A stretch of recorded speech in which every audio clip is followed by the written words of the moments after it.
Bienvenidos a su podcast Satélite. El día de hoy tengo el gran placer y honor de tener como invitado al doctor José Antonio Valderrama Torrico, que por favor quisiera que se presente por usted mismo. Sí, ese es mi nombre. En realidad soy biólogo de formación, trabajo principalmente con aves, pero últimamente estoy trabajando mucho con restauración de bosques, de ecosistemas y demás, y también con investigación sobre lo que es la biodiversidad y conservación en general, ¿no? de lo que es la vida y demás, principalmente, como decía, en la parte de aves, pero actualmente más con plantas, ¿no? Ok, entonces, para empezar, el estudio de las aves podríamos referirlo a la ornitología, ¿no? En sus palabras, ¿cómo definiría esta área de estudio? Bueno, es un área muy importante de lo que es la biología. La biología es una ciencia bastante extensa. Tenemos investigaciones y en realidad ramas que son desde la microbiología. Bueno, es una gran cantidad de ramas que tiene la biología, y una de ellas, justamente en lo que es la zoología, que es también bastante amplia, es la ornitología, que es básicamente el estudio de lo que son las aves, ¿no? Desde ya el comportamiento, su morfología, la sistemática, todo lo que hace referencia a lo que son las aves, ¿no? Para entender un poco su trayectoria, ¿en qué momento de su vida nace este apego quizá por las aves o por la biología en general? Sí, es hace mucho tiempo. Mucho.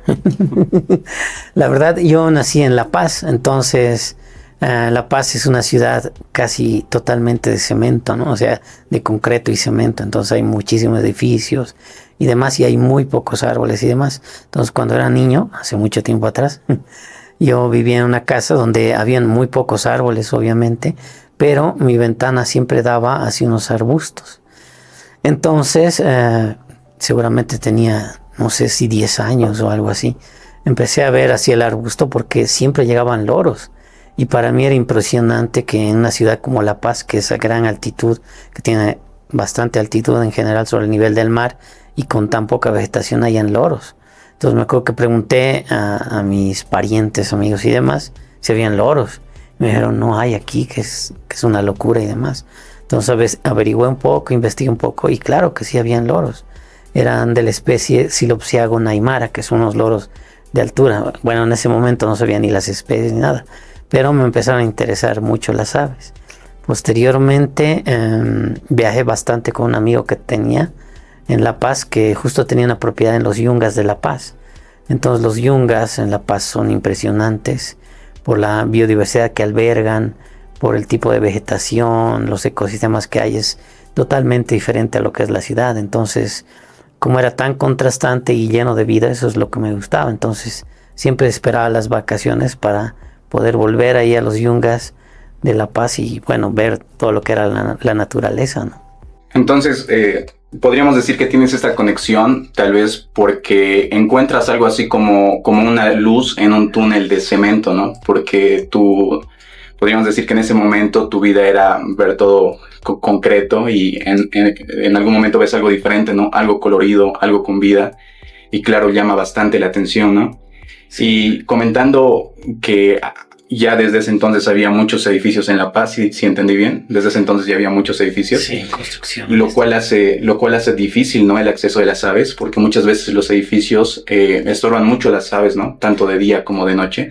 Claro, entonces son ambientes que han sido transformados, obviamente urbanizados y demás, que como ya son carentes de lo que es la vegetación natural, la vegetación nativa, pues ya no pueden mantener una biodiversidad que era la originaria, ¿no? Entonces las especies que se tienen normalmente ya en las ciudades y demás son especies que han logrado adaptarse a ese medio, pero que no son especies muy exigentes de hábitat, ¿no? Entonces normalmente son especies que pueden vivir en cualquier tipo de hábitat y demás.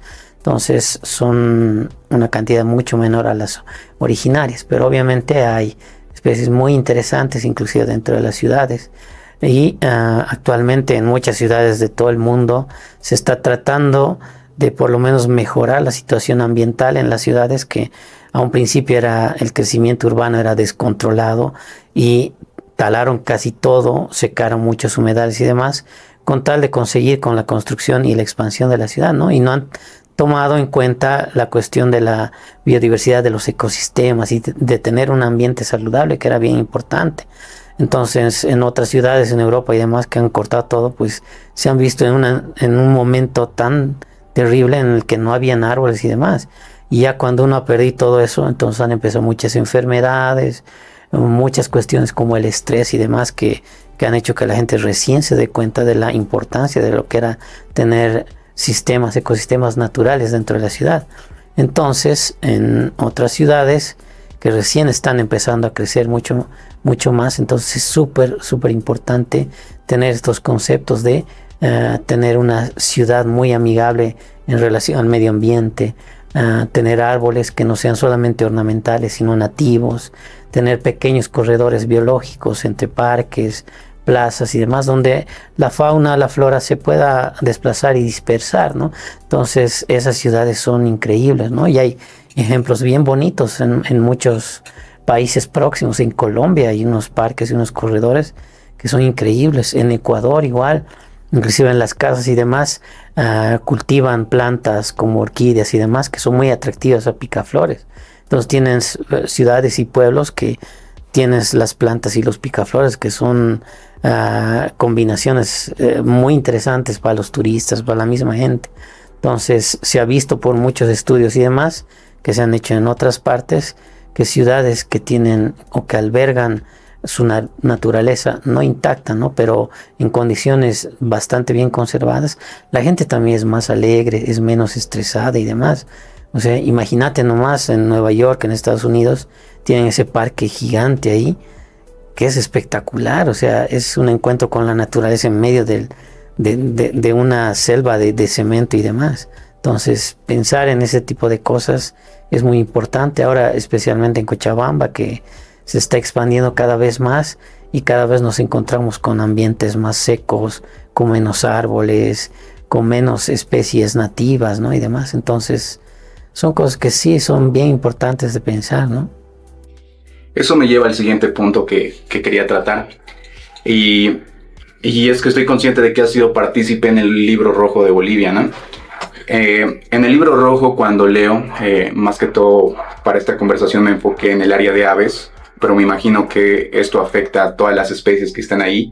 Veo una y otra vez que uno de los principales problemas es la pérdida de su hábitat, y bueno, cosas como agricultura, ganadería, y me imagino que más en pequeña medida igual por costumbres, ¿no? Por supersticiones de las personas, etc. Uh-huh. Este pérdida de hábitat, estamos hablando de que este libro, si no estoy mal, ha sido publicado el 2008. Y claro, estos datos ya se remontan hace casi 20 años atrás, ¿no? ¿Cómo estamos ahora con relación a eso? ¿Se ha mantenido una línea tal vez de progreso o con todas las quemas que han habido estamos en una posición negativa tal vez?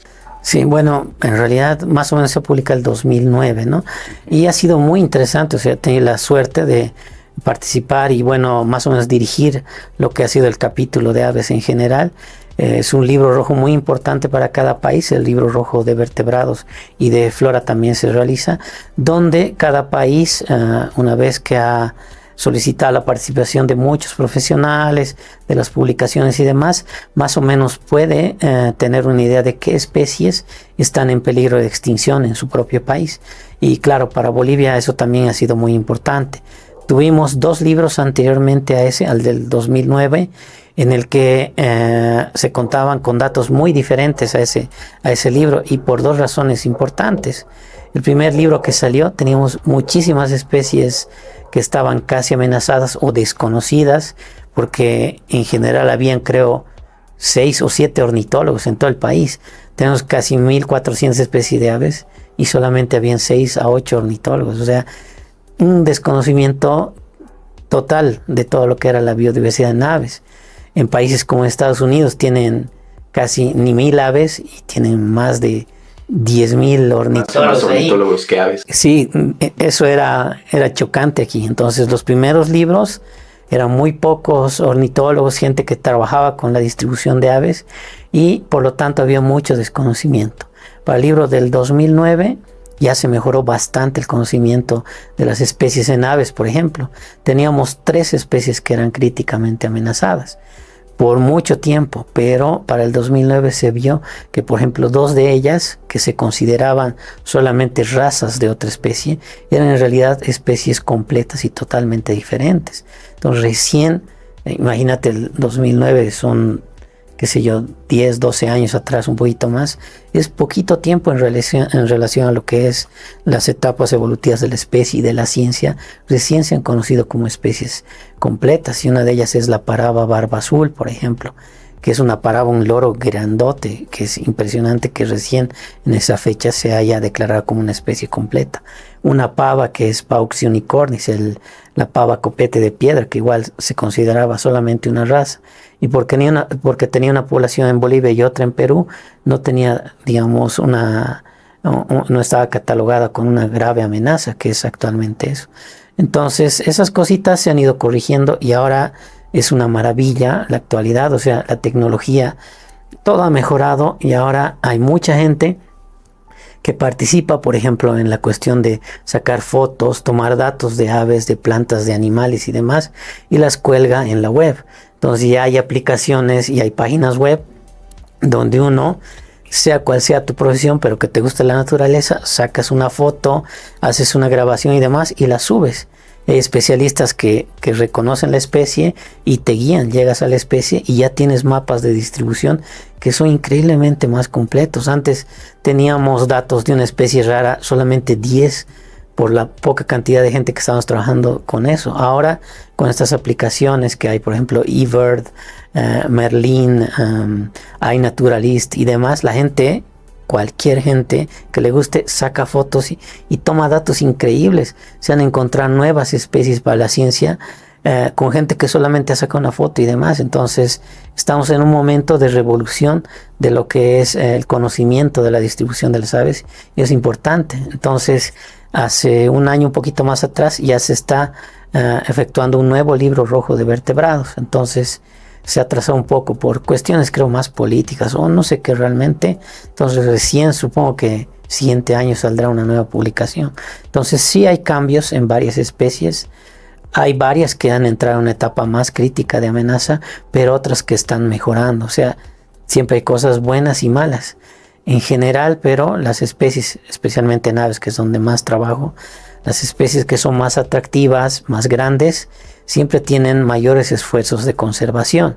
Por ejemplo, las parabas, la paraba frente roja y la paraba barba azul, que son endémicas de Bolivia, o sea que solamente hay en Bolivia, reciben bastantes fondos de afuera principalmente para mejorar la condición actual que tienen. Entonces hay esfuerzos de afuera, con gente de afuera, pero también con gente local, para mejorar, por ejemplo, el tamaño de su población, los cuidados, su conocimiento. Por ejemplo, en la paraba barba azul, que vive solamente en el Beni, se utilizaban mucho las plumas para el baile, la danza de los macheteros, que es muy tradicional allá. Entonces se hacían unos tocados, unos penachos grandotes con plumas de parabas. Entonces tenías como 15 parabas ahí en un penacho que habían sido sacrificadas, pero más que todo culturalmente, porque así era la danza, pero que actualmente tengo un amigo que es increíble el trabajo que ha realizado y que ahora ya están sustituyendo esos tocados, por ejemplo, con plumas de papel, que es un cambio, o sea, algo cultural, pero que más bien no ha dañado la cuestión tradicional y demás, y que tienes unos penachos hermosos de papel y ahora ya no las están cazando. Entonces ese tipo de cosas. En la paraba frente roja, que vive en Cochabamba, también por Humedeca y demás, hay comunidades que han visto la oportunidad, por ejemplo, de crear áreas donde un turista puede ir a verlas, sacar fotos y demás. Entonces las ONGs trabajan en conjunto con esas comunidades y aprovechan el ecoturismo, por ejemplo, para sacar recursos y también conservar este tipo de especies. Entonces en ese tipo de aves que son más atractivas y demás, la cuestión de la conservación puede ser que ha mejorado un poco más, pero desafortunadamente en otras aves que son más pequeñas y menos atractivas, pues no hay muchos fondos, y obviamente la frontera agrícola, la urbanización y demás siempre están avanzando. Entonces esas especies están cada vez más amenazadas. En Beni, por ejemplo, por Riberalta hay una avecita, el tororoy, se llama tororoy boliviano, y Lopezus es el género, y Lopezus auricularis, que solamente hay en Bolivia. Pero desafortunadamente la mancha urbana está ejerciendo más presión en esta especie, entonces su hábitat es cada vez más pequeño. Estuve hace poco por allá y antes visitabas un lugar que se llaman Bosques de Barcia, que tenía vegetación bastante más extendida, más tupida, más densa, y que eran los hábitats que le gustaba. Ahora vas y hay gente ya metiéndose en esas zonas, cortando, chaqueando y demás. Entonces su hábitat está cada vez más pequeño. Y es un ave espectacular, súper bonita, endémica, pero que nadie le da bola porque es pequeñita y no es tan atractiva. Igual estuve hace poco en Pando y eso sí es una gran pena, especialmente para mí. Yo, cuando era mucho más joven, una de las grandes ilusiones era visitar Pando, o sea, por la exuberancia y la vegetación que hay allá. Son árboles que alcanzan los 50, 55 metros de altura y son gigantes, hermosos. La primera vez que fui era un espectáculo porque no había gente, era un bosque denso, caminabas horas y no había nada más que el sonido de aves y algún otro animal y era espectacular.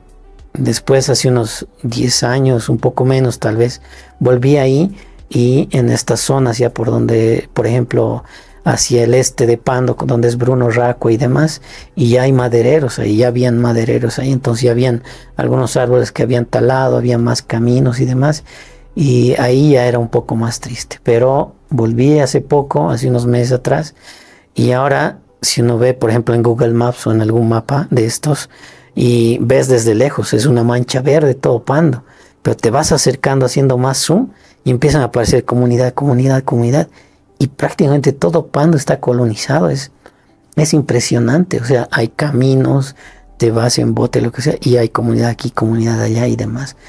Y desafortunadamente han entrado muchos madereros, algunos legales, otros ilegales y demás, que han talado gran parte de ese bosque. O sea, es una pena. Y también hay muchas políticas nacionales y demás que por la cuestión de generar recursos patrocinan mucho, por ejemplo, la cuestión de la ganadería y demás, que es algo totalmente diferente a lo que era el uso de ese tipo de hábitats, que eran prácticamente selvas o bosques. Entonces, en el lado de Brasil y Perú, en las fronteras, si uno va por avión ahí, por ejemplo, ves pastizales y ranchos extensos donde hay súper ganadería, o sea, hay un montón de ganadería, pero en Pando todavía se conserva esa masa boscosa, ya no tan intacta como antes, pero ya están empezando a haber lugares muy vacíos donde ya hay algo más de agricultura y mucha ganadería. Entonces se está transformando ese tipo de bosques y vegetación en algo muy diferente y que realmente para mí es muy triste, porque esos bosques inmensos y demás, y donde prácticamente no había gente, ahora ya están mucho más colonizados y desafortunadamente no hay planes locales para poder conservar estos sitios y mejorar, digamos, el conocimiento de la gente sobre las especies. Entonces, muchas comunidades, porque no llega la electricidad ahí, pues cazan todo lo que encuentran y no les va a importar si es una especie amenazada o no. Entonces, creo que estamos justo en el momento indicado de mejorar la educación ambiental en estos lugares y demás, para ser un poco más amigables con el medio ambiente. O sea, partir de las ciudades, escuelas y demás, o sea, plantar un árbol más, conocer algo más, siempre es bien importante, ¿no? Tomando como pie eso, en Bolivia siempre que hablamos de Bolivia, los bolivianos estamos acostumbrados a decir que tenemos tal vez la mejor comida, las personas más amables, etcétera. Pero creo que como mencionas, tenemos muchos lugares hermosos, impactantes, como tú decías, árboles de 50 metros, un montón de esos, que yo pienso que si todos tuvieran la oportunidad de estar ahí y sentir ese ambiente, que cuando estás en un ambiente así es una cosa alucinante, sientes que estás en otro planeta. Y creo que hay muy poca información de toda la belleza en biodiversidad que tenemos acá en Bolivia, ¿no? Hay un documental que creo que lo vi hace muchos años, que creo que fue el que despertó mi conciencia respecto hacia la naturaleza, que es The Home, si no me equivoco, es del año 2017. En este documental nos muestra cómo es el proceso tan arduo y tan largo de la formación de todos estos ecosistemas, ¿no? De cómo ha llevado tantos miles y hasta millones de años su formación y de cómo... Y es ahí cuando realmente sientes lo doloroso que es ver caer uno de estos árboles de 50 metros después de años que han crecido.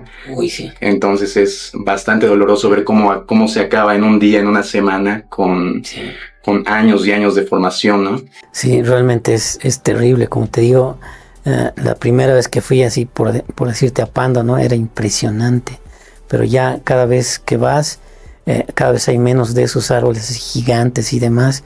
Y cada vez hay más gente, más animales de granja por ahí y demás. Entonces realmente es bastante triste. Y como dices, son muchísimos años que han pasado para que esos bosques, esas selvas se formen en ese nivel.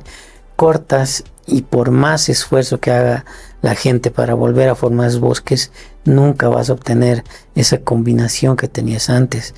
Tener los árboles, las aves, los mamíferos. Bolivia es uno de los lugares en Sudamérica y en el mundo donde más monos, por ejemplo, puedes encontrar en un mismo lugar. En Pando, 6, 7 especies de monos en un solo día puedes ver. Entonces es impresionante y son hermosos, son curiosos. Y además les cortas unos árboles y ya se asustan, no tienen dónde más ir. Y realmente es una pena perder este tipo de sitios. Por eso, súper importante, creo actualmente, es que los municipios, los gobiernos municipales y demás tienen que prever que la cuestión de las manchas urbanas, la agricultura y demás, tienen que también dejar espacios suficientes para preservar esa parte de naturaleza que es muy, muy importante. Como te digo, hay muchas ciudades que se han convertido prácticamente, como te digo, en ambientes solo de concreto y cemento que es súper triste. O sea, a mí me da pena caminar en esos lugares, es puro cemento y concreto, es la bulla, la gente y demás. Por lo menos dejar espacios donde podamos tener algo de naturaleza y algo de paz es bien importante. Cochabamba es un lugar espectacular. O sea, yo nací en La Paz, pues es que tengo tanto aprecio, por ejemplo, en Cochabamba, que, o sea, hay un montón todavía de árboles. Caminas de lo que es la circunvalación, media hora es el cerro y está el Parque Tunari, y ahí tienes especies de animales y plantas endémicas que solo hay en Bolivia. Algo más de paz, habrán eucaliptos que no son nativos de Bolivia, pero por lo menos algo de bosque, qué sé yo. Entonces sí, hay lugares bien espectaculares aquí en Cochabamba, la Laguna Lalay, aquí la Laguna de los Patos, qué sé yo, hacia Corani, y los Yungas de Cochabamba, que igual está a 1 hora o menos, y tienes especies endémicas raras, súper lindas, que son bien interesantes para conocer. Desafortunadamente, creo que todavía no tenemos una conciencia en lo que es la conservación y el manejo a lo que es el turismo ecológico, el ecoturismo y demás. Todavía nos falta un poquitito mejorar esas cosas para que la gente conozca estos lugares, estos ambientes, y al conocerlos y demás, claro que va a mejorar su percepción y las ganas de querer conservarlos. O sea, la Laguna Lalay nomás tiene casi 130 especies de aves, o sea, es un número grandote, y la gente va allí.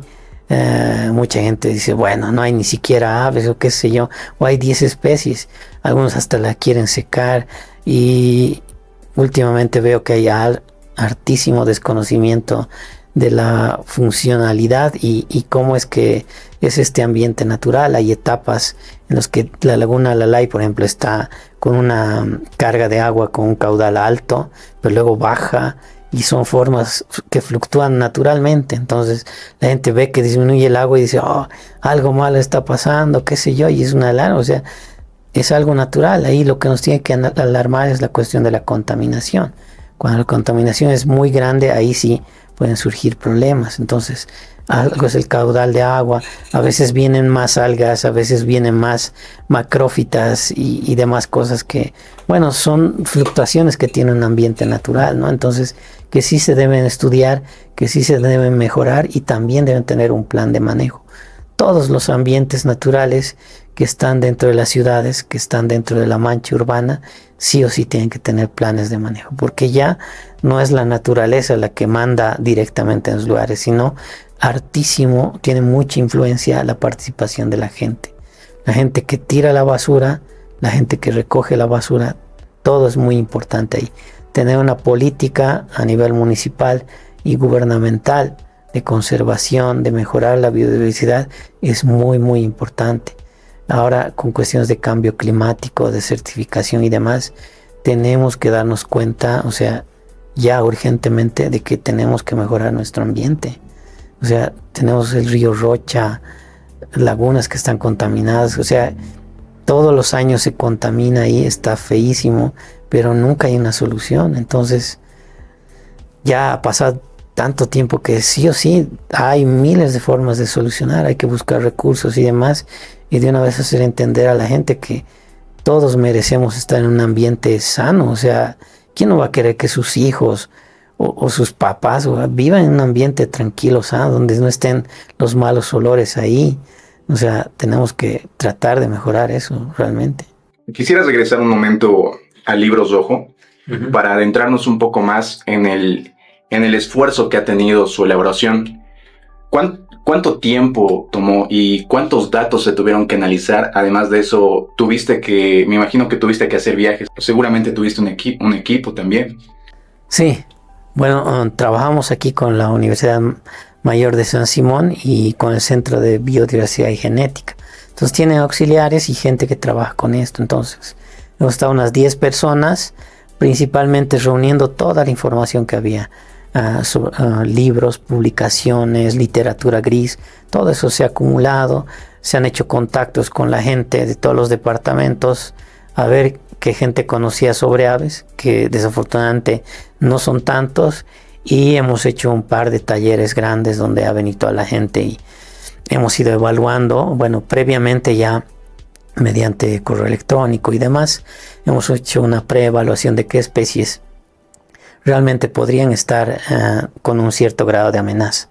Una vez de haber seleccionado todo ese grupo de especies, ya en los talleres y con la participación de toda esta gente, que hemos llegado a cerca de 80 personas, un poquito menos tal vez, entonces juntamente con ellos hemos ido evaluando, ¿no? Y hemos dicho tal especie, quiénes las conocen, cómo está la población, qué amenazas y demás, y en función de eso ya hemos ido catalogando, ¿no? Se ha hecho un método que se ha denominado el MEGA para este libro, que ha sido muy interesante, que era analizar cuestiones del tamaño de su población, amenazas intrínsecas para la especie, su distribución, y ese tipo de cosas que podrían estar afectando los tamaños de su población y la calidad de vida que tienen, ¿no? Entonces, a mí me gustó bastante, ha sido talleres muy interesantes, muy importantes, y en general el libro es un libro muy interesante, muy importante, con mucha información que ha dado pautas para generar lo que ha sido la conservación desde ahí hasta esta fecha de estas especies amenazadas, ¿no? Entonces, eso sí es lo más interesante. Espero que ya pronto salga el nuevo libro, que va a tener información un poco más actualizada y demás. Y en general creo que lo más importante sería de estos libros es que realmente los gobiernos, ya sean a nivel de todo Bolivia y a nivel municipal, los utilicen, ¿no? Porque sí es importante que al momento, digamos, del cambiar el uso de suelo o dar permisos para ciertas obras o actividades, se tenga en cuenta que si es que hay alguna especie amenazada que están en estos libros y demás, se tienen que tomar medidas para mitigar sus impactos, o si es posible mover ese proyecto a algo un poco más para no interferir, digamos, en relación al tamaño de sus poblaciones o sus hábitats y demás. Entonces eso sí sería lo ideal, ¿no? Respecto al tema de aves, se habla mucho, o cuando alguien habla de aves o ves un documental de aves, te dice que hay alrededor de 9.000 especies, dependiendo, ¿no? Hay otros que pueden decir que podría ser el doble. Uh-huh. Hay una duda que no he podido quitármela a pesar de que he estado estudiando un poco el tema, que es ¿cómo diferencias una especie de otra? Uh-huh. Bueno, ahora más o menos estamos cerca de las 10.000 especies de aves. Entonces es un número bastante interesante. Son un grupo bastante diverso y ha sido un grupo estudiado casi desde los orígenes de la humanidad y del conocimiento en realidad. Entonces por eso es que se conoce bastante bien las aves. Encontrar una nueva especie de ave es casi imposible, es bien difícil. por suerte tuve la suerte de encontrar con unos amigos alemanes una nueva especie para la ciencia. Entonces eso sí que ha sido algo muy interesante y muy importante en lo que ha sido, en lo que es mi profesión y demás, ¿no? Y en relación a eso hay muchas técnicas para diferenciar una especie de otra. Principalmente es la observación y la diferenciación morfológica, ¿no? Entonces puedes separarla en primera instancia por el tipo de colores, la forma y demás. Entonces hay algunas, bueno, obviamente hay muchas que son diferentes unas de otras. Son fáciles de separar y vas a ver qué especie es. Pero hay otras que se asemejan bastante. Entonces, y ahí tienes que tener un mayor conocimiento y puedes, por ejemplo, tener la idea de los cantos, llamadas y demás. Entonces, cuando ya escuchas un canto, por más que se asemeje a otra especie, ya vas a ver cuál es y vas a poder diferenciarla. Entonces, el segundo aspecto sería el canto y demás. Entonces, esos son los dos principales para diferenciar especies, pero en estos últimos tiempos y demás, cuando las especies aún son mucho más difíciles de identificar, son próximas o son especies que recién se están separando evolutivamente, se hacen muchos análisis genéticos. Entonces, con estas cuestiones moleculares y demás, ya uno va diferenciando qué especie está más alejada de otra. Entonces, cuando ya la diferencia entre dos especies genéticamente y por su distribución, digamos, ya te da la idea de que ya no se van a volver a reproducir y demás, entonces ahí también se puede trazar una línea y diferenciar dos especies que se asemejan bastante. Entonces es otro tipo de ciencia muy interesante, que es la sistemática y demás, que va generando nuevas especies. Actualmente las nuevas especies, la mayoría de las nuevas especies que se encuentran es cuando, por ejemplo, se pensaba que era solamente una especie, por ejemplo, que se distribuía desde Colombia hasta Argentina, pero que en diferentes lugares cantaba un poco diferente o tenía algo de variación en los colores. Se han hecho análisis genéticos y demás, y se ha visto que en realidad eran 2 o 3 especies diferentes. Entonces, los análisis genéticos, más la morfología, más los cantos y parte de lo que es la biología misma de la especie, hacen que se puedan separar estas especies, y es súper interesante. Hay varios estudios que se han hecho en ese aspecto, y por ejemplo la última especie que se separó, más o menos que atañe a Bolivia, es una gralaria, que es un pajarito así rechoncho de patas cortas del grupo de los hormigueros, que estaban incluidos en lo que era la especie Gralaria rúfula, que venía prácticamente desde el norte de Colombia hasta Bolivia, su distribución. Entonces, hace un año, bueno, un poquito más de un año, se ha hecho un estudio grande con varios científicos y se han tomado muestras de ADN de casi toda la población y se han separado, creo que en 8 o en 10 especies diferentes. Entonces han quedado 2 en Bolivia, una que compartimos con Perú, y ha quedado una que es única en Bolivia y que su mayor distribución está en Cochabamba, y justamente la especie ha quedado como Gralaria cochabambae, que es otra especie endémica. Entonces es espectacular, tiene un canto súper lindo, y si te vas, por ejemplo, hacia que es lo que es la parte baja de lo que esa imagen. Sí, esa es, por ejemplo, Gralaria cochabambae. Entonces, si te vas de Corani un poquito más abajo, la vas a escuchar cantar, porque lo primero que puedes percibir de esta vez su canto son 2 tonos que hace, algo así. Bueno, lo puedes ver en internet, y cuando la escuchas ya es cuestión de paciencia, porque siempre están metidos ahí en lo más denso de la vegetación, casi no salen, pero si tienes mucha paciencia, puedes esperar tal vez media hora, 1 hora, salen un poquito afuera y ahí lo vas a ver, y son espectaculares. Hace poquito un amigo sacó fotos de otra especie que es casi endémica de Bolivia, que es Gralaria erythrotis, y tiene una foto espectacular. Muy pocos llegan a fotografiarlos. Entonces esa, por ejemplo, es endémica, y ese es un trabajo que ha llevado años, y el trabajo y la participación de muchos científicos desde el norte del continente hasta Bolivia. Entonces ese tipo de especies son nuevas.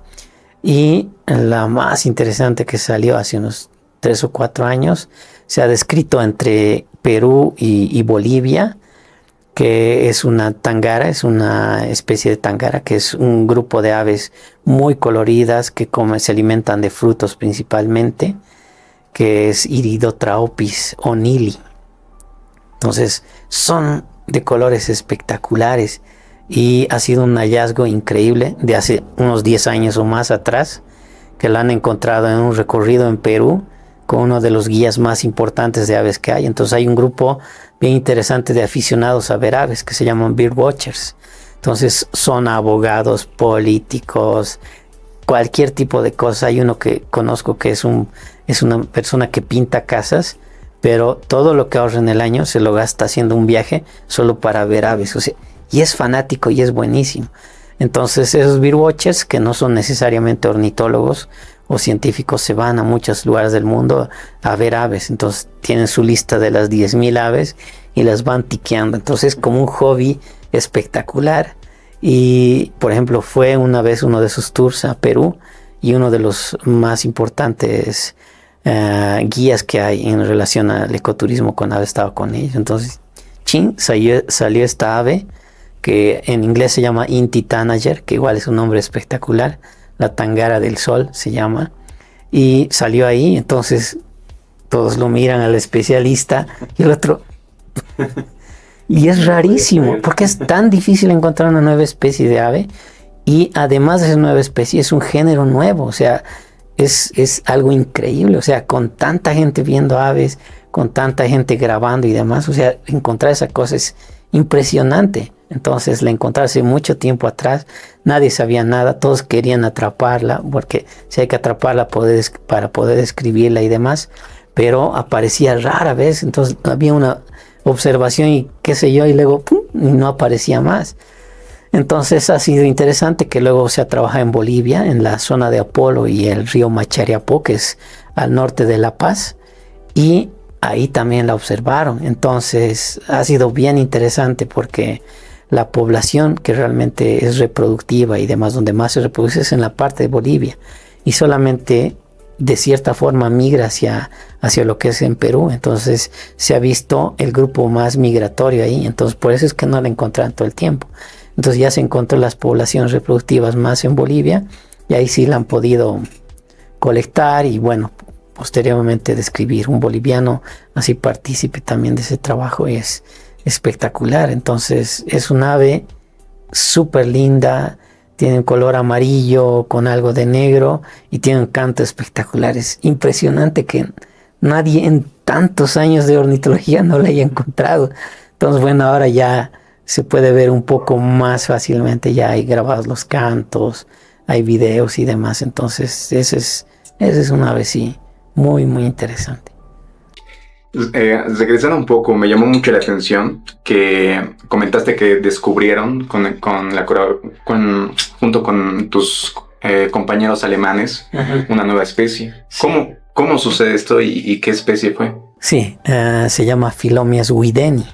Es un atrapamoscas, y normalmente los atrapamoscas y algunos géneros, Philomias, Elaeni y demás, son complejos. Wideni se llama.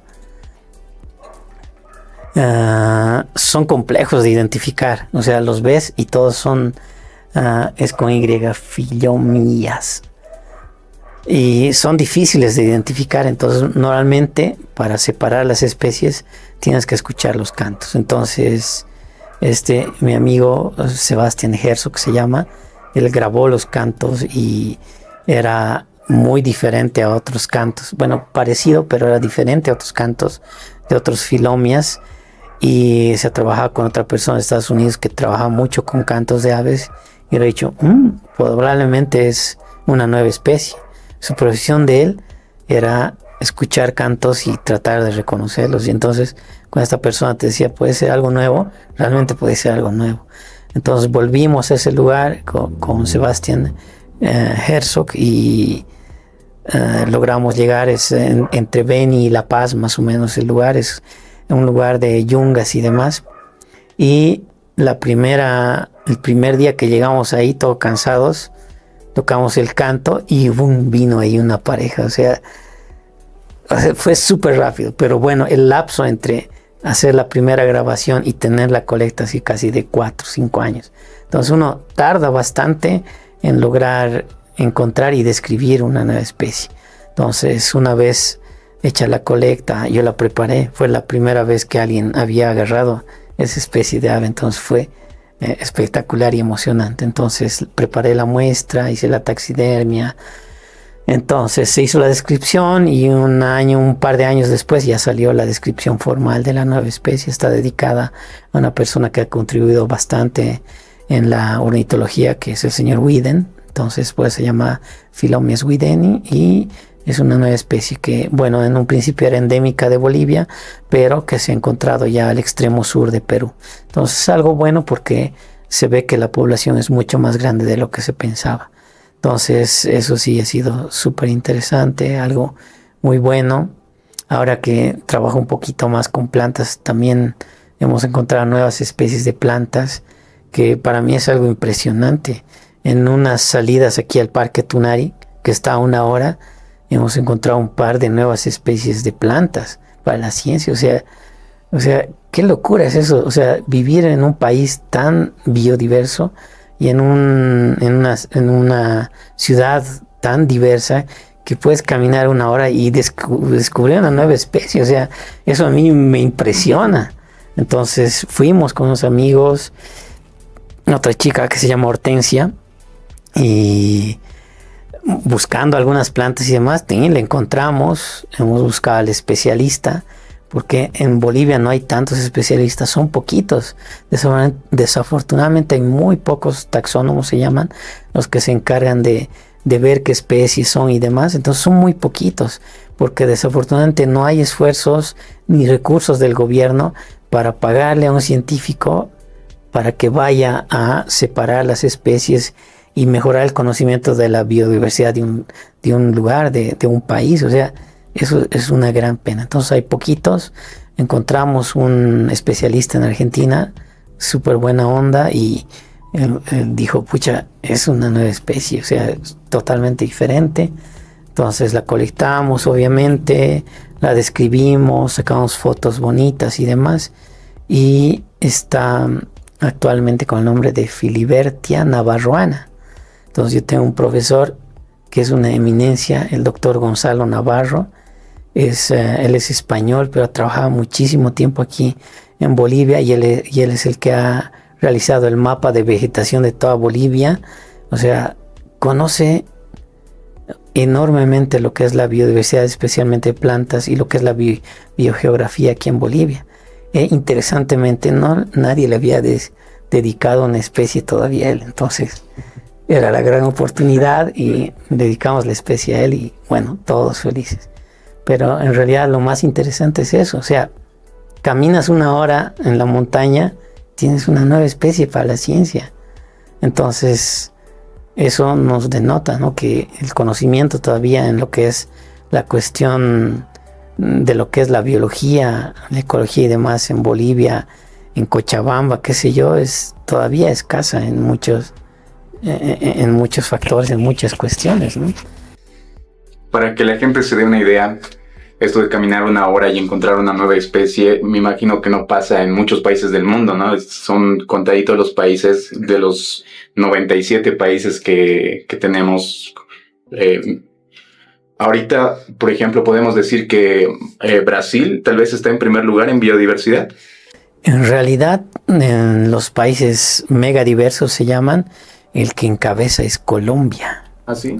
Sí, Colombia ha sido bendecido por varios factores. Entonces nosotros normalmente tenemos 2 grandes cordilleras. Entonces normalmente a cada lado de la cordillera se originan diferentes especies por la separación y demás. En Colombia tienen 3, una en la costa, otra al centro y un poco más oriental. Entonces tienes como 3 réplicas de una especie que se ha dividido en 3. Nosotros máximo en 2 o en 1. Entonces Colombia tiene esa gran ventaja.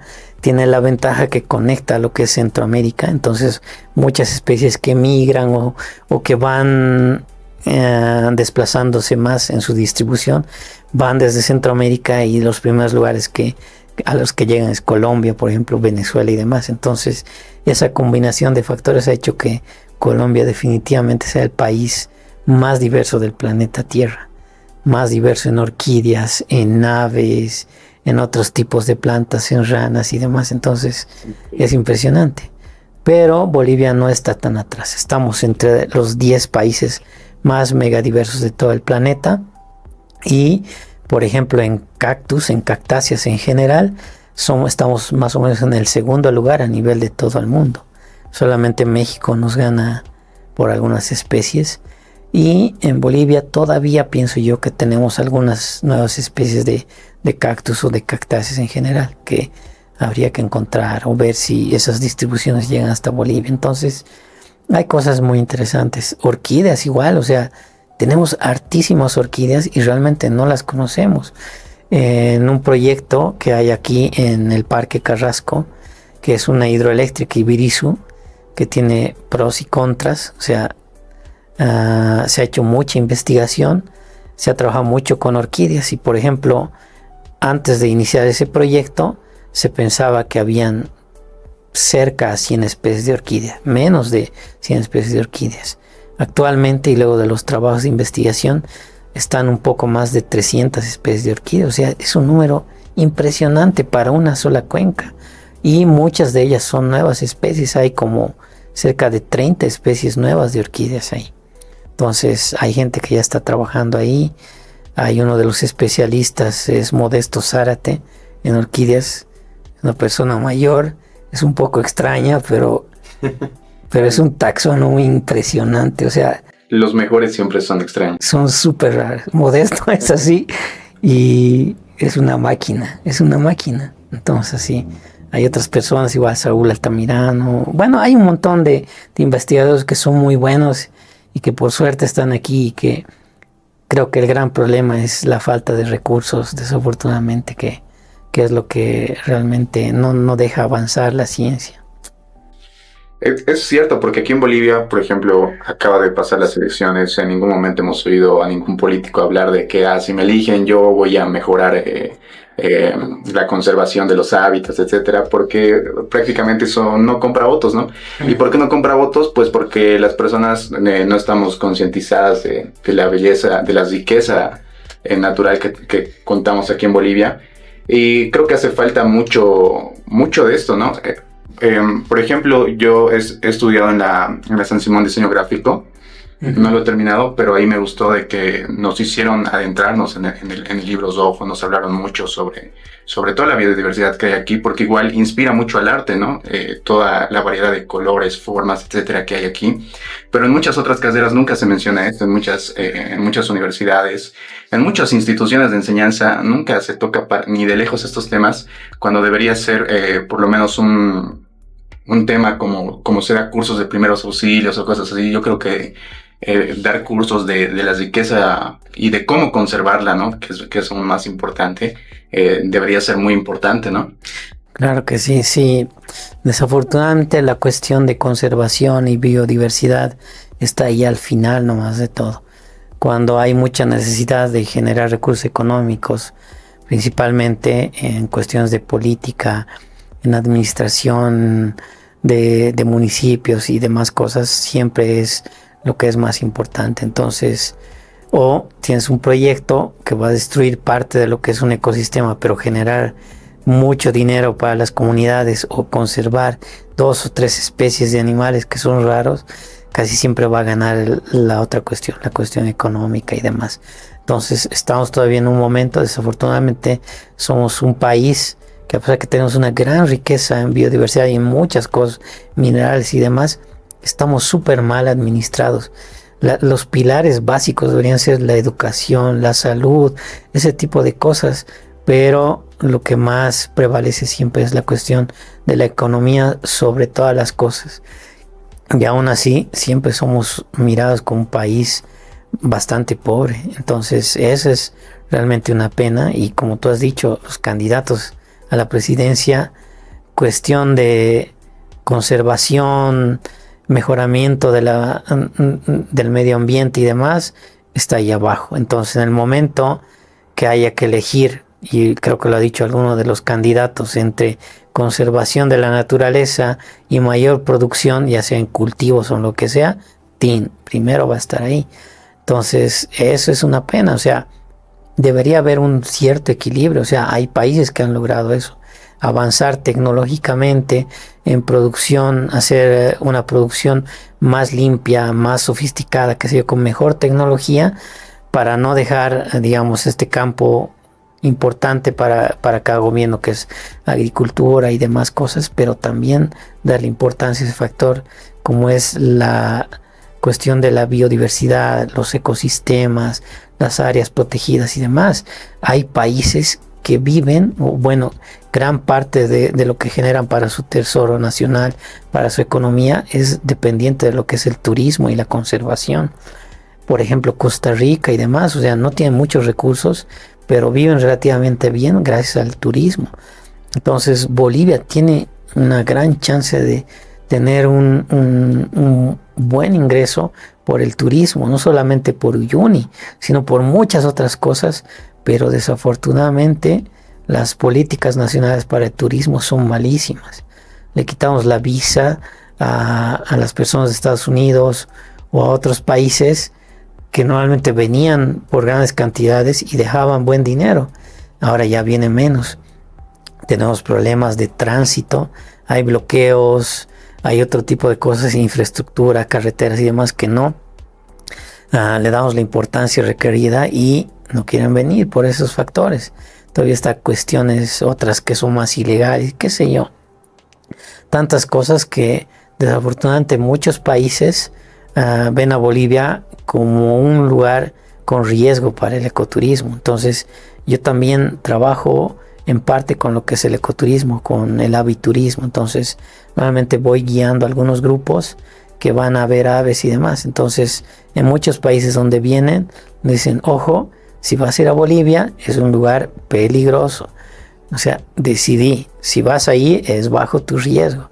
Entonces hay muy pocas personas que vienen. O sea, de las 100 personas que vienen a Sudamérica, por ejemplo, para hacer ecoturismo, 1 o 2 se van a animar a venir a Bolivia. Y eso es por las condiciones que tenemos. Realmente es una pena. Perú antes tenía grandes problemas con esto de sendero luminoso y esas cosas, y por eso no tienen tanto turismo. Han empezado a cambiar las cosas y ahora Perú ya se llena con turismo. Gran parte de lo que llega a su erario nacional para su economía es del turismo. O sea, no solo por la cultura antigua que tienen con los incas y demás, sino también por la parte de ecosistemas, bosques y demás que tienen hartísimos endémicos Perú. Y hay mucha gente que su profesión es ya ser, por ejemplo, turismólogo o licenciado en turismo, pero especializado, por ejemplo, en aves o en orquídeas. Entonces ya hay ese tipo de especializaciones. Aquí los que se gradúan como licenciados en turismo, pues ya tienen que saber un poco de todo. Y de la parte, por ejemplo, de aves, conozco 2 o 3 que conocen algo de aves y ahí hay hartísimo dinero. O sea, realmente esta cuestión de la política nacional tiene que cambiar, tiene que ser un poco mejor, bueno, tiene que ser enormemente mejor a lo que es el medio ambiente, los ecosistemas y demás. Tiene que mejorar nuestras políticas, o sea, las cuestiones de incendio y demás. Si quemas 1 hectárea o demás, tienes que pagar unos bolivianos nada más de multa. O sea, pucha. No podía creer eso, pensé está que mal. Y lo averigüé. Y es verdad, solo es una multa ya. Cuando como mínimo pienso, si quieres tomártelo en serio, debería haber cárcel cuanto mínimo, ¿no? Porque una multa, o sea, alguien que lo queme por irresponsabilidad puede suceder, pero la mayoría es causado. ¿Y por qué? Porque va a obtener una ganancia de eso, ¿no? Entonces va a obtener una ganancia de eso y la ganancia que va a obtener de eso es mayor a la multa que tiene que pagar, pues... Sí, pues es enormemente mayor, o sea, que no les importa, o sea, pago la multa, toma, claro, y ganas casi el 1000% claro. de todo eso. Entonces, tiene que mejorar hartísimo la cuestión jurídica de las leyes, de la normativa y el cumplimiento de estas normas. Hay mucha gente que se entra a áreas protegidas y demás, chaquea, pone un par de casas y luego los quieren retirar, se tiran al piso, qué sé yo, hacen un montón de cosas y al fin y al cabo terminan agarrando esas tierras y demás y listo, chao, chao, chao. Entonces la colonización sin planificación en Bolivia le está causando muchísimo daño en general. Ese aprovechamiento de tierras que no ha sido planificado está súper mal. Hay mucha gente que se viene del altiplano, que es de otros lugares, a lugares de tierras bajas y demás, y no puedes tener el mismo tipo de cultivos o la misma forma de cómo tratar al bosque. O sea, quieren hacer como en el altiplano, que no habían plantas y demás, y arrasar todo. O sea, hay muchas cosas que realmente hay que pensar bastante, ¿no? Hablando un poco del ecoturismo, he visto que no es simplemente que las personas lleguen y visiten, ¿no? También se tendría que educar mucho, porque si hablamos de observar aves, uno pensaría que para observar aves uno tiene que llamarles o hacer sonido, pero en realidad tú te tienes que adaptar a ellas, ¿no? Tú les tienes que buscar y no meterte, digamos, en su cotidiano, bueno, en lo que hacen todos los días, ¿no? Que a veces los puedes separar tal vez de su bandada de aves y eso puede causar que se pierdan y que incluso lleguen a morir, ¿no? ¿Cómo sería en el tema de aves una forma correcta de observarlas? Sí, en realidad, afortunadamente, bueno, sí, ¿no? La gran mayoría de los turistas en aves, los birdwatchers que vienen, digamos, de otros países, son súper y altamente educados. Entonces ellos no generan basura, son muy cuidadosos, aportan enormemente a la conservación, porque como te decía, hay comunidades que ya han visto que hay que puede haber ingresos económicos a través de la conservación de ciertas aves, como la paraba frente roja y la paraba barba azul, y entonces llegan a estos sitios, dan dinero para conservar y además son totalmente educados. Entonces la mayoría de estos birdwatchers ya saben, ya tienen la educación de no estar molestando o perturbando los hábitats de estas aves. Entonces el problema podría ser más en cuestión local, ¿no? Que si hay gente que va a ciertos sitios a hacer ecoturismo, pero que no ha sido educada, desafortunadamente, y va y tira su basura o hace bulla o se lleva cosas de la naturaleza, qué sé yo. Hay un montón de cosas que sí podríamos educar un poco más, ¿no? Entonces, ahí sí, a nivel local podríamos mejorar bastante, ¿no? Pero la educación de la gente de afuera es bastante buena. Lo cual es difícil de imaginar, ¿no? Porque cuando tú ves aquí, bueno, sin ir muy lejos, cuando visito lugares como Villa Tunari, Chimoré, etcétera, ahí hay mucho turismo local. Y, por ejemplo, regresé después de muchos años al parque Chía, ahí en Villa Tunari, Machía, al parque Machía en Villa Tunari, y sí ves demasiada basura en todo el camino que antes no se veía, y el turismo es local, y es difícil imaginar, por eso quería aclarar eso, porque puedes imaginar que tal vez las personas que vienen de afuera, si van a empezar a llegar muchas, van a empezar tal vez a destruir como lo hacen las personas locales, pero eso es por lo que ya hemos dicho, que hay demasiada falta de educación respecto a eso, pero en otros países, podríamos mencionar Europa, China, Estados Unidos, hay demasiada educación en eso y demasiada concientización, y como les decía, siempre lo tocan incluso en áreas de estudio, aunque no tengan nada que ver, ¿no? Siempre están conscientes de esto.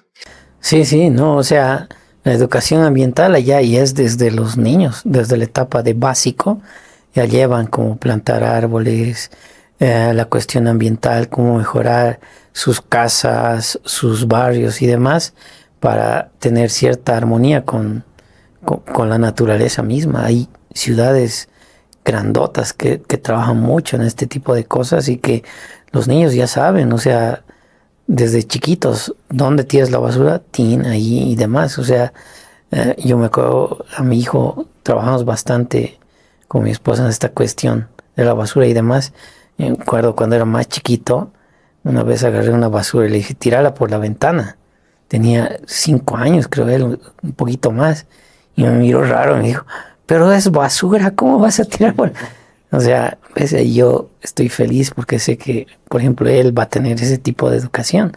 Y es sencillo, o sea, los padres fácilmente podemos enseñar esas cositas pequeñas, no tirar la basura en cualquier lugar, o ese tipo de cosas que a futuro va a ayudar bastante, porque vas a la calle, estás manejando tu auto o algo y ves ahí del tubi bolsa de de leche pil, bolsa de tal, algún tipo de basura.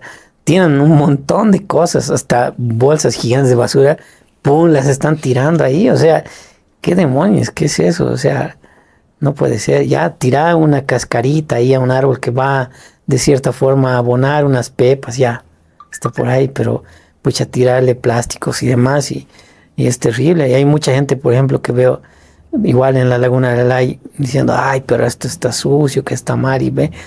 Pero muchas personas que están por ahí andan tirando la basura, tirando sus aguas de sus comercios de pollos y demás cosas ahí a las alcantarillas que van a llegar a la laguna y demás.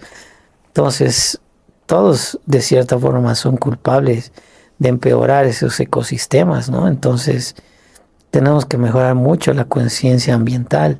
En el día del peatón, a ver, haz un recorrido y vas a ver cuánta basura se genera en ese día, que supuestamente es en beneficio del medio ambiente. Entonces, ese tipo de cosas sí tendríamos que mejorar. O sea, si vas a correr y te compras una bolsa o una botella de refresco o algo, lo que sea, pues ya terminas y no la tires ahí. O sea, llévate una mochilita, una bolsa, pones ahí tu basura y sigues haciendo deporte o lo que sea. Es una idea muy interesante, muy bonita, pero se tiene que ir mejorando con el tiempo, ¿no? Es verdad, cuando nos comparamos con otros países que, según yo, son mal llamados de primer mundo, creo que hay mejores formas de clasificar, pero cuando nos comparamos con ellos, hay mucho trabajo por hacer. Y entre esas cosas, creo que nunca no estaría de más que las personas también ya se lleguen a preocupar en el tema de aves, por ejemplo, de tal vez poner una pajarera en su casa, ¿no? O, tal vez un lugar de descanso donde puedan llegar los pájaros, porque a los pájaros muchas personas incluso no los quieren ni ver, o sea, dicen, se lo come mi fruta o se lo hacen mi árbol, sí. y están poniendo ahí mallas y todo ese tipo de cosas, pero creo que tenemos que aprender a compartir los espacios que tenemos. Más que todo, toco el tema de aves porque ellas están pues siempre por todas partes y pueden querer detenerse a descansar en cualquier lugar, y muchas veces se ven obligadas a pararse en cables, a pararse en alambres, ahora que hay muchas casas por el tema de la inseguridad con estas mallas eléctricas, que a veces las aves no saben que eso es eléctrico. Sí, y la gente también a veces. Incluso la gente no sabe. Entonces creo que hay mucho trabajo por hacer, hay mucho que concientizar, ¿no? Sí, eso es algo muy importante, ¿no? Por ejemplo, afuera de mi casa planté un pacay, justamente porque los pacáis son interesantes porque atraen picaflores y luego a aves que les gusta la fruta. Entonces funciona de maravilla porque cuando están en flores se llena de picaflores y cuando ya tienen frutos llegan loros y demás. Entonces mis hijos son súper felices de ver los loros ahí. O sea, yo cuando me comparo con ellos, cuando yo era niño, no veía nada. O sea, de suerte veía a veces loros y ahora mis hijos más bien están ahí. Ven algún aguilucho, alguna otra cosa que es algo súper lindo. Desafortunadamente igual mi casa ya está rodeada de otros edificios y demás cosas, pero bueno, por lo menos se tiene algo de vegetación. Entonces, eso sí sería muy importante, ¿no? Tratar de que los vecinos y demás tengan por lo menos un arbolito ahí en la acera y demás, que lo cuiden un poco, mejorar ese tipo de relación con la fauna local y demás. Entonces, puede mejorar bastante, puede mejorar hartísimo las políticas municipales, crear estos corredores biológicos que están bastante de moda, mejorar la educación ambiental. O sea, hay muchas actividades que se pueden hacer, ¿no? Y estos países igual que se dicen de primer mundo y demás, han pasado por lo mismo que hemos pasado nosotros, inclusive peor. En Europa han talado todos sus bosques, no había ni un árbol ahí, y tenían la suciedad de sus casas en las calles y demás. Obviamente hace muchísimo tiempo atrás les ha llegado la peste y un montón de enfermedades, y así la única forma en que vean que había que tenerle respeto al medio ambiente, a la naturaleza, a los árboles y demás, y entonces antes hay que volver a empezar de cero. Cuando yo estaba, por ejemplo, en Suecia, tengo un amigo ahí, y hay pequeñas ciudades y tienen su bosque allá a los lados. Entonces eso me impresionó y yo le dije, qué maravilla que hayan conservado sus bosques. Entonces él me dice, bueno, antes, hace años atrás, no habían bosques, o sea, lo han talado todo. Pero ahora, o sea, una vez que ya han visto todos esos problemas ambientales que han tenido ahí terriblemente, con muchas muertes y enfermedades ahí, entonces se han dado cuenta y entonces han tenido que volver a regenerar esos bosques, entonces los han vuelto a regenerar y ahora viven en una mejor armonía, ¿no? Entonces no es cuestión también de que ellos de un día para otro han nacido con esta de la cuestión ambiental, la educación ambiental y demás, también han pasado por graves problemas como los que estamos pasando ahora. Entonces pienso yo, y tomando ejemplo de esos lugares, no tendríamos que llegar a talar todos los árboles y tener la inmundicia allá afuera y enfermarnos todos. O sea, tenemos que tomar esos ejemplos y ya empezar a respetar un poquitito más a la naturaleza, crear más espacios con más vegetación, usar las especies correctas de árboles y demás para este tipo de cosas, para atraer animales y demás. Utilizar más especies nativas.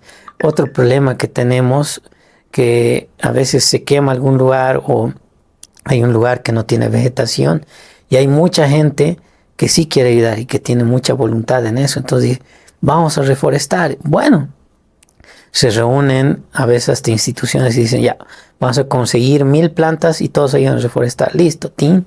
Pero la cuestión es que a veces utilizan especies que no son nativas de la zona. Entonces, si introduces otras especies que no son las nativas, puedes generar más bien otro problema grande ahí. Entonces, deben utilizar especies nativas. También hay especies nativas que son correctas para cada lugar. Algunas que viven mejor cerca de ambientes más húmedos, otras más de cerro y demás. Entonces, ahí tenemos un problema en las cuestiones de reforestación. Entonces, tendríamos que tener un profesional que realmente sepa sobre cuestiones de restauración, reforestación, para poder guiar esos esfuerzos. Igual, cuando vamos a reforestar, cada 5 metros, entonces cada 5 metros un árbol, un árbol, un árbol. Pero en la naturaleza no hay esa equidistancia entre los árboles. Entonces, lo que vas a formar ahí es un bosque de producción, que no es muy natural. Obviamente son esfuerzos positivos, pero siempre se puede mejorar. Entonces, creo que es algo que sí debería tener la gobernación, la alcaldía, cómo hacer un proceso de reforestación y demás, cómo actuar, cómo organizarse. Entonces, ese tipo de cosas son bien importantes, ¿no? Para realmente que ese esfuerzo para reforestar o mejorar un ambiente sea el correcto, ¿no? Y no simplemente poner un árbol cualquiera por ayudar. Entonces, tiene que tener un propósito, una ubicación, sea la especie correcta y que vaya a ayudar en general a todo el ecosistema original que había. Caracara, por ejemplo, es impresionante. O sea, uno se concentra solo en el botadero. Entonces, justo hice un trabajo ahí en la zona de Caracara y obviamente que todo el alrededor del botadero de Caracara es una pena, porque está de cierta forma mal manejado. Entonces, hay varias cosas que están mal. Igual la gente que ha empezado a urbanizar esa zona no lo ha hecho de la mejor manera. O sea, hay muchísimos problemas ahí. Pero hay unas quebradas que están cerca de Caracara que son impresionantes. Están llenas de vegetación nativa, originaria. Hay fauna buena y hay algunas especies que son endémicas, de plantas endémicas. Ahí hay un tordo endémico que también está viviendo en esa zona. Y son de Caracara. O sea, ¿quién sabe ahí que está el tordo boliviano viviendo en Caracara? O que hay cerca de 12 especies de plantas que son endémicas a Bolivia, que solamente hay en Bolivia, y están ahí en los alrededores de Caracara. O sea, nos concentramos en unas cosas y dejamos otras afuera, pero en general Cochabamba y Bolivia son impresionantes en cuanto a biodiversidad. La serranía San Pedro tiene más de 180 especies de plantas, cerca de 22 especies que son endémicas ahí de plantas. Entonces, es increíble. O sea, tú ves la serranía y dices, bueno, algunas plantas y demás, hay lugares pelados, ¿no? Pero hay de vegetación que es increíble. Y solo estamos viendo lo que ha quedado de la vegetación original, porque ya la han quitado, o sea, han talado y han hecho un montón de cosas de serranía antes de que hubiese Bolivia inclusive, o sea, desde épocas antiguas ya han utilizado esa serranía, pero aún así hay quebradas y demás que han mantenido esa vegetación original y hay animales y plantas que son increíbles. Hay ahí gato de monte, el gato de los valles, que es Felis Geoffroy, o bueno, ahora es Leopardus Geoffroy, una especie de gato de monte viviendo ahí que es espectacular. Hay zorros, hay otras especies muy interesantes, entonces realmente no le damos el valor que merecen. Ahora hay esfuerzos de Sacaba, por ejemplo, ya es un área protegida esa parte de Sacaba de lo que es la Serranía San Pedro, y eso me parece espectacular, es muy buen esfuerzo.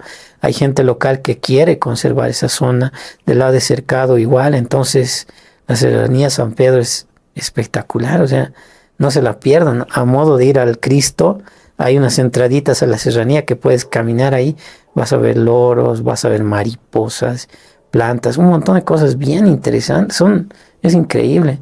Y ni siquiera vemos la parte de insectos o de los hongos, que ¿quién demonios los conoce? O sea, nadie los conoce. O sea, ves cosas raras, pues estás agarrando una nueva especie y la tiras ahí. O sea, en ese tipo de cosas sí tenemos que mejorar, tener guías y personal capacitado, alguien que vaya ahí con la gente y les diga, mira, esta especie es esto es esto, tienes que tratar de conservar. Hay cactus, estos cactus en bolitas y demás, como las pencas y demás, que son endémicos de Bolivia, que están ahí. Parodia es un género, por ejemplo, que está ahí, son endémicos de Bolivia y están ahí en la Serranía San Pedro, no los vas a ver en ningún lugar del mundo. Y están ahí, súper cerca, y son súper lindos, o sea, espectacular. Bueno, entonces, para cerrar, me gustaría saber, eh, para ti personalmente, cuál es tu ave favorita? Y claro, ¿por qué es tu favorita? Varios me han preguntado eso, pero en realidad no tengo una ave favorita. O sea, son tantas y son tan diferentes y cada una tiene algo especial. Me gustan mucho las tangaras, pero bueno, también otros grupos de aves que son súper lindas. Entonces, realmente no tengo alguna ave favorita. El grupo en general, creo que sí me gusta bastante, ¿no? ¿Dirías que te gustan todas las aves? Sí, bueno, algunas un poco más que otras, pero no tengo realmente algo preferido. Es que son tan diversas y cada una tiene algo, las familias de aves tienen algo en especial que, pucha, son espectaculares, nocturnas, diurnas, acuáticas, terrestres, pucha, los picaflores, nectarívoros, frugívoros, o sea, son tantas y cada uno de estos grupos tiene algo siempre especial que es espectacular, ¿no? Tal vez las más interesantes obviamente son las endémicas, las que solo hay en Bolivia, en ninguna otra parte, y tal vez las que son más raras, ¿no? Con muy pocas observaciones y demás, que sí, también son un poquito más atractivas, ¿no? Pero hay aves que están, por ejemplo, aquí en Cochabamba, como los naranjeros, que es del grupo de las tangaras. El macho tiene un color anaranjado, amarillo en el pecho, con alas azules y negras, que es espectacular, que también es algo muy bonito. Los loros que hay aquí en la plaza, por ejemplo, verdes con rojos, Sitacara mitrata, que es un loro muy bonito. Pucha, ¿ves? Es bien complejo escoger uno en específico. Entonces déjeme plantearlo de otra manera. ¿Cuál es la primera ave que se te viene a la cabeza si te digo ave grande? Las aves grandes, tal vez las parabas son un poquito más interesantes, sí. Y Bolivia tiene dos especies de parabas que son únicas en el mundo, la barba azul y la paraba frente roja, que es espectacular. Son poquísimos los países que tienen loros endémicos y parabas en especial, que son de los loros más grandes. Es súper raro y tenemos la suerte o la bendición de tener dos especies así. ¿Cuál es el ave que no has visto o que tal vez te gustaría volver a ver? Bueno, Philomius wideni, que no la veo un buen tiempo, que es la especie que describimos con nuestros amigos. No la veo en un buen tiempo, pero sé que está ahí. Y tal vez en Cochabamba hay una especie que es espectacular, que igual no la veo hace tiempo y que sí sería muy bueno verla, es la pava copete de piedra, Pauxi unicornis, que normalmente está restringida al pie de monte de Yungas y está más o menos entre lo que es la parte baja de los Yungas del Parque Nacional Carrasco, en el Tipnis, en el territorio indígena, por ejemplo, y Siborosecure, en esas zonas. Sí. Quisiera agradecerle por su tiempo y por compartir tan bellos conocimientos. Y abro la invitación, siempre está bienvenido, así que espero con muchas ansias se pueda dar una segunda oportunidad. Más bien, muchas gracias a ti, y es muy bueno tener un espacio para hablar sobre cosas de medio ambiente, aves en especial, algo de plantas y demás. Entonces, sí, es un tema muy importante realmente. En Bolivia, en Cochabamba, somos un país mega diverso, o sea, nos da muchas responsabilidades y demás, y la cuestión de la educación también es muy importante, ¿no? Entonces, el tema de biodiversidad en general es un tema que se puede hablar por horas y horas, días, semanas y tantas cosas, ¿no? Entonces, muchas gracias por todo, más bien a ti. Listo. Muchísimas gracias.